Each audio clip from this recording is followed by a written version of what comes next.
की परियोजना हो या सीसीएल पीसीसीएल की परियोजना हो, जिन्होंने अपनी जमीन देने का काम किया है, आज उन्हें एक मंच में आने की आवश्यकता है। उस मखमली जीवन को हम ठोकर मार के कांटों के रास्ते को चुन रहे हैं, जबकि आपको भी मालूम है हम माननीय हैं, फूलों का बिस्तर हमारा स्वागत करने के लिए तैयार है, लेकिन हम कांटों की राह चल रहे हैं। आज प्रत्येक दिन दर्जनों ठेकेदारों का फोन देखा था ना आपने। अरे पुलिस तो छोड़िए, पानी बरसाने वाली गाड़ी थी, आंसू गोला छोड़ने वाली गाड़ी थी, रबर गोली छोड़ने वाली गाड़ी थी, अग्निशमक की गाड़ियां थी, जैसे मानो किसी आतंकवादी से लड़ाई में आए हैं। इतने बेशरम, इतने निर्लज्ज हो चुकी है आज यह सिस्टम। ऐसा टीम बनाकर आई थी जैसे मानो वो रैयतों से नहीं बल्कि किसी आतंकवादियों से मुकाबला करने आए हैं। क्या हाल होगा आपको सोच के देखिए। एक विधायक है हम, ठीक है, हमारे समर्थकों ने गलत किया था, सही किया था, वो अलग विषय है, लेकिन प्रशासन का ये रूप, ये कौन सा संवैधानिक तरीका है भाई। एक महज मामूली क्वार्टर का विषय था, ऐसे ऐसे क्वार्टर धनबाद बोकारो में गिनेंगे तो शायद 1 लाख के आसपास होगा, 1 लाख आसपास होगा। एक मामूली क्वार्टर के लिए जो प्रशासन ने अपना एक घृणित चेहरा दिखाया, बिल्कुल ये घृणित चेहरा था प्रशासन का, ये नफरती चेहरा था प्रशासन का, ये असंवैधानिक अमानवीय चेहरा था प्रशासन का। एक विधायक के साथ जब वो इस प्रकार का व्यवहार कर सकते हैं तो सोचिए आम ग्रामीण रैयत विस्थापितों का क्या हश्र होगा आने वाले सालों में। इसलिए आज मैं तमाम रैयतों से, जिन्होंने किसी परियोजना में, किसी कल कारखाने में, कि डीवीसी की परियोजना हो या सीसीएल पीसीसीएल की परियोजना हो, जिन्होंने अपनी जमीन देने का काम किया है, आज उन्हें एक मंच में आने की आवश्यकता है। मैं आपसे यह आह्वान करने आया हूं। आज मैं एक विधायक हूं, एक 30 साल का युवा, एक सुनहरा सपना, एक सुनहरी जिंदगी हमारे सामने, लेकिन आज उस जिंदगी को ठोकर मार के हम कांटों की ताज को स्वीकार करते हैं। उस सुनहरी, उस मखमली जीवन को हम ठोकर मार के कांटों के रास्ते को चुन रहे हैं, जबकि आपको भी मालूम है हम माननीय हैं, फूलों का बिस्तर हमारा स्वागत करने के लिए तैयार है, लेकिन हम कांटों की राह चल रहे हैं।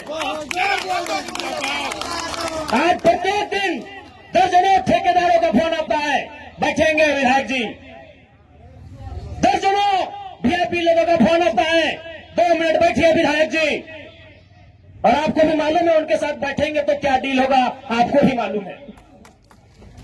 करोड़ों में ना सही लाखों में तो डील जरूर होगा। यानी एक मखमली बिस्तर को हम ठोकर मार के कांटों के साथ चल रहे हैं। किसके लिए? झारखंड के वंचित आवाम के लिए हम चल रहे हैं। आज क्या कमी होगी, एक माननीय को क्या कमी हो सकती है भाई।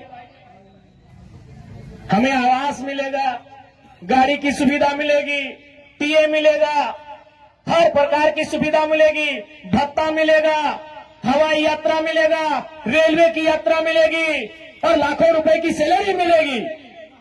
दरकिनार करते उस ऐशो आराम के जीवन को ठोकर मारते हुए हम आपके बीच विधायकी के साथ साथ अपनी जान को हथेली में लेके घूम रहे हैं।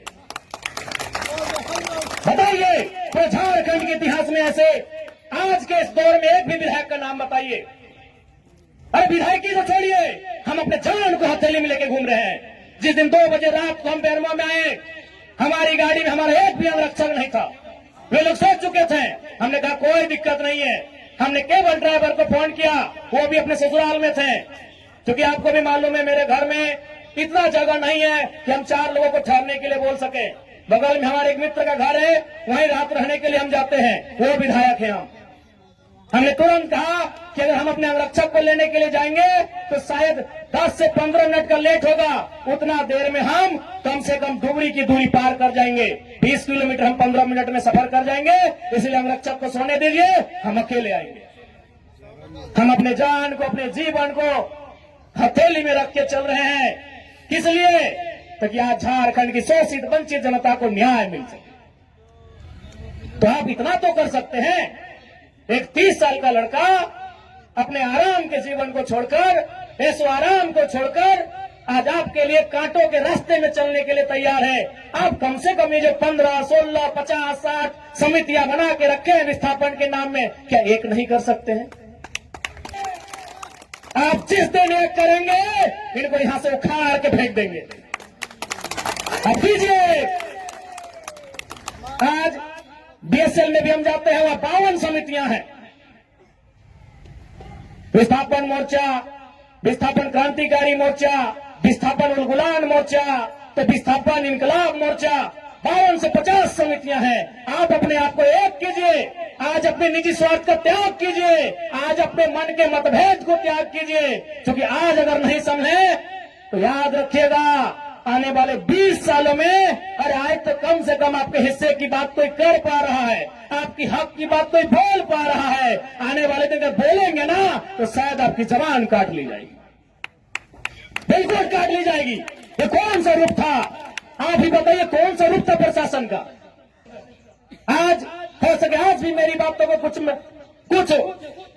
लोग तोड़ मोड़ के प्रस्तुत करेंगे कि विधायक के बोल सुनिए। अरे उनको नहीं मालूम है विस्थापन का दर्द क्या होता है। अगर वे विस्थापन को अध्ययन कर लेते तो शायद ये बोली बोलने का अवसर नहीं देखते। इसलिए आज मैं आपको स्पष्ट कहना चाहूंगा, और मैंने विधायक बनने से पहले ही कहा था, मैंने सांसद का चुनाव लड़ने से पहले ही कहा था कि आज जो हाल मैं देखता हूं पूरे झारखंड का, आज जो मैं अफसरशाही का व्यवहार देखता हूं, आज जो मैं प्रबंधन की मनमानी देखता हूं, मैंने बहुत दुखी होकर कहा था कि मैं पीएचडी का स्कॉलर हूं, लेकिन मैं शायद इस बात को आप लोग मेरा गलत कहें, लेकिन मैं कह रहा हूं कि कोयलांचल में रहने वाले लोग जो विस्थापित लोग हैं वो हमारे दो नहीं, 2 बच्चों को एक्स्ट्रा जन्म दीजिए और उनको केवल और केवल विद्रोह की भावना के साथ तैयार कीजिए। ये आपको बदला लेना है।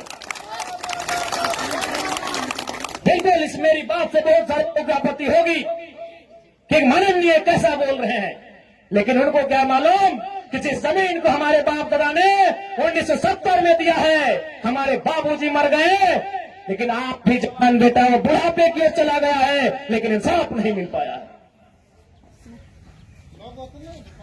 और ये तो गनीमत है।